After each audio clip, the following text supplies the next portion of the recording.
Alright,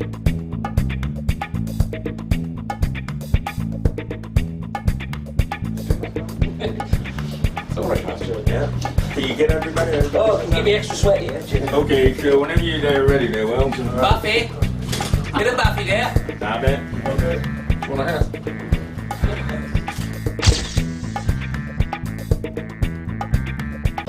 The more you drink, the more you don't drink at the can. Conversations we'll get.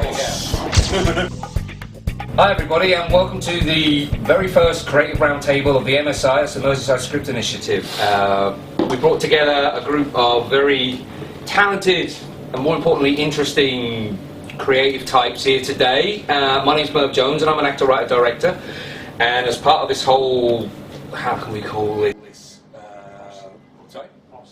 Your people here today, I've been the one that's been strong-armed into hosting this little event here today and being your little moderator. We're going to have a little conversation, which, you know, pull up a chair, feel free, sit down, kick your shoes off, okay, and we're just going to go through thoughts, feelings, looking at the creative process and also before we start, we're going to go around a little group of fantastic individuals and they're going to say who they are and pretty much what they're going to do. We're going to start at this end here. Right, I'm John Mack, I'm a writer and an actor. I'm Colin Harms, I'm a writer-director. I'm Sarah Cooley and I'm a cameraman and actor. I'm Matt Shield, I'm a writer-director. I'm Faye Draper and I'm an actor and director. I'm Sage Johnson Lynch and I'm a writer, producer, director. I'm Helen Quinn and I'm a makeup artist. I'm Noel Ross and I'm an actor. There you go. That's the crew, guys. We're in a position where not only do we enjoy I enjoy the creative process, but at the end of it, I have a product as well. Now, how the product turns out, I can't foresee. In the end, you know, good, bad, or indifferent. But at the same time, it's the actual process. I mean, I come from a theatre background, and you know, I've worked on shows that I haven't even enjoyed, but I've loved making. You know, because it's like I say, the creative juices are flowing, etc., etc. There's something I came across not so long ago called emotional contagion, which is about transferring emotions, and this happens all the time, but between people, but with film or theatre, you are actually doing that in theatre repeatedly.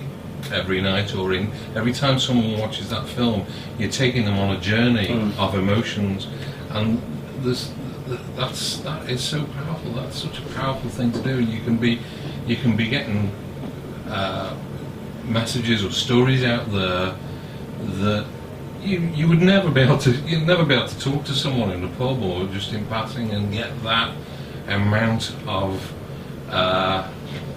story across and that power and the intensity. What I find amazing about what you said, first of all, beautiful word, but you know, for me, you know, film is like a picture lock. You know what I mean? And if doing film properly, so that way that emotional contagion happens every time, you know, is really where the magic is. You know, like for me, It's a Wonderful Life. I watch it. A lot of people say they watched it, they already seen it. It's been around since 1947 or whatever. But every time I watch that, the ending has the same result. And I cry, I can't help it. Right? But send your money now, folks. Send your money now. My point is, that is, no, I just think that's what the magic is of creating film, and it's forever. You know, and I think that's where I'm getting from what you're saying now. That's what I'm just trying to say. Sorry. Okay, do you want to elaborate on that at all? Chase. With Colin, come to the diary room, please. Film is there to entertain. You entertain people. You get out. Do your next one. You do your next one. Okay. So you're gonna now. Well, that actually leads me directly onto my next one. Really, given that you know Warner Brothers and 20th Century Fox haven't dragged us off, and we've not. You know, we haven't signed, we haven't signed. Oh, let me finish. We haven't signed our multiple picture contracts yet. One of the biggest issues with, or not, well, depends what your viewpoint of it is really, in getting projects on the go and on the moving, and also to fulfil things that, you know, the writer's ambitions, etc. I'm going to cut to the chase. Money. How do people feel about the distinct lack of finances for what you do? Feel poor? Okay. What do you mean? Some people don't feel that.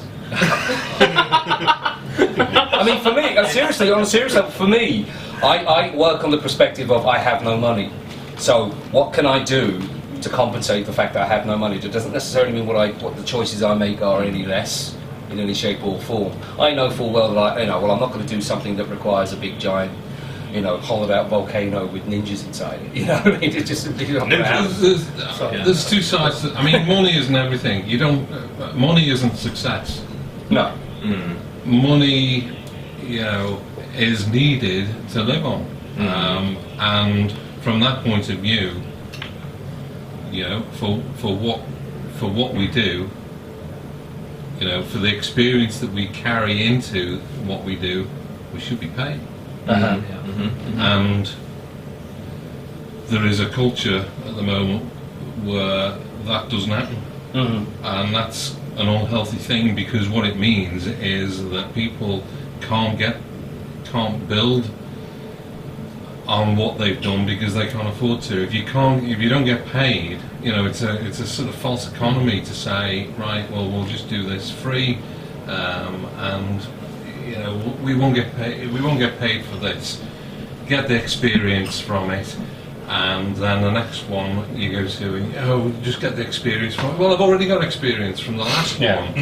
How much experience do I need to before I can get paid? And basically, if you don't ever get having paid, worked with you Monday, I think we could do with a few more days. I think Well, what the answer is happens, get an agent, isn't it? like from my point of view, from a maker point of view, I suppose there are agencies out there, but I will take on work, and I will work for free if I believe in the project, believe in the crew, or if I'm learning something new from it. I recently did a short film. There was no money in it. I was quite willing to do it because it involved a lot of underwater scenes. I've never done underwater makeup before. It's not something that's ever crossed my mind. I can do that now. I know that. which is why I'm working for you, because I know I'll learn something new from this. How not to do it. but then what happens Wasn't is as good as mine, when they expect you to work for it. Yeah. And I find myself in a position thinking, well, if I don't do this, somebody else will, and then they'll have a better CV than me. They'll have a broader CV than this. Or you hope they will. Yeah, and then so I think, well, I'm not doing anything, so I'll do it. But then you think, we are selling ourselves short here. Absolutely, we're professionals, and we should. Where I think working for free at the moment, it's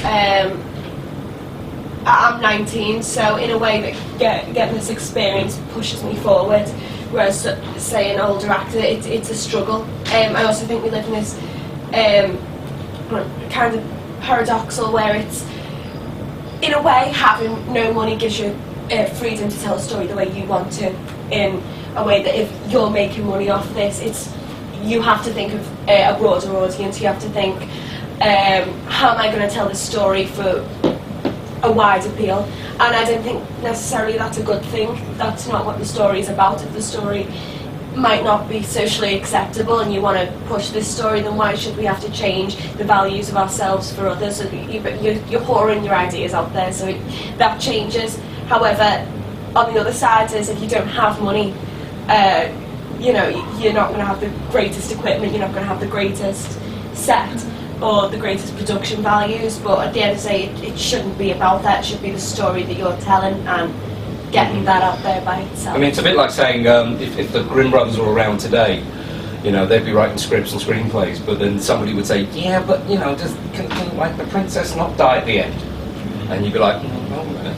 I think it's also that Noel's giving it from an actor's point of view. From a filmmaker's point of view, it's just as bad. Well, we're not getting paid either. Yeah. So it's give and take to give you, give all of us a little bit of. I'd agree with you as a filmmaker that you're not getting paid, but there are filmmakers. Oh yeah.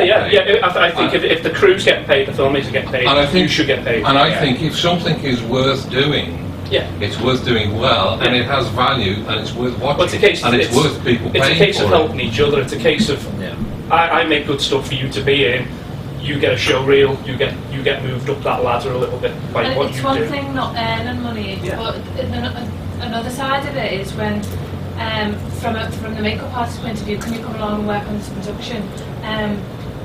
And they expect you to provide your own kit, provide all your own makeup, and I'm paying for that. I don't mind for certain things. I don't mind working for no money, but I shouldn't be expected to ever be out of pocket. No, never. I'm not paying. I think favours can be fatal. Absolutely, and it sounds really mercenary. That's why I will never sleep with Chase again.